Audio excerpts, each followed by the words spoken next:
श्री ब्रह्मचैतन्य गोंदवलेकर महाराज प्रवचन 27 जानेवारी।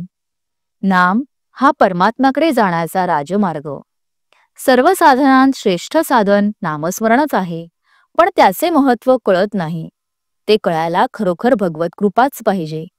आपल्या शरीरात मुख्य जसे हृदय आणि बाकीचे अवयव गौण आहेत, तसे परमार्थात मुख्य साधन नामस्मरण हे आहे आणि दुसरी साधने गौण आहेत। नाम हे मंगलांत मंगल आणि अत्यंत पवित्र आहे।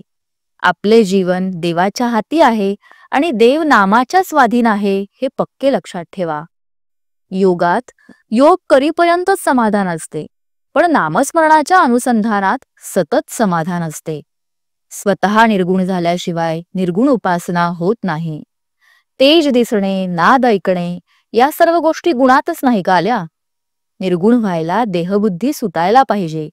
सर्वव्यापी परमेश्वराला सर्वानुभूती पाहणे ही निर्गुण उपासनाच होय। योग नामस्मरणाला पोषक तितकाच करावा, केवळ त्यालाच प्राधान्य देऊ नये।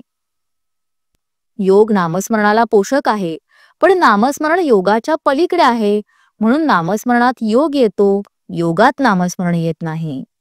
सर्व साधनांचा अंत नामस्मरणात आहे। नामाचे साधन हे जलद गाडीप्रमाणे आहे। रंग दिसणे, प्रकाश दिसणे, आवाज ऐकू येणे ही मधली स्टेशने सोडून नाम एकदम भगवंतापर्यंत नेऊन पोहोचवते। इतर साधनांनी लवकर साधल्यासारखे वाटेल, पण ते तात्पुरते असते। नामाने थोडा उशीर लागेल, पण जे साधेल ते कायमचे साधेल, कारण नामाने मुळापासून सुधारणा होते। नामस्मरण हा परमात्म्याकडे जाण्याचा राजमार्ग होय। नामात एका आनंदाशिवाय दुसरे काही नाही। नामाच्या आनंदाचा झटका आला की मनुष्य स्वतःला विसरेल। तुकाराम बुवांची वाचा त्यांना अनावर झाली, ती सारखी नाम घेऊ लागली। याचा अर्थ असा की त्यांच्या कल्पनेच्या बाहेर नाम येऊ लागले।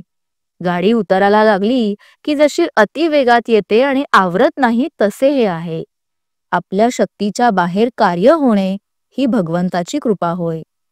4 माणसे होती, त्या सर्वांना एकच रोग झाला होता, पण त्यांची सांपत्तिक स्थिती सारखी नव्हती। वैद्याने त्यापैकी अगदी गरीब माणसाला एक औषध तुळशीच्या रसात घ्यायला सांगितले।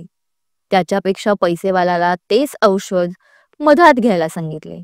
त्याच्याही पेक्षा पैसेवाल्याला तेच औषध केशरात घ्यायला सांगितले।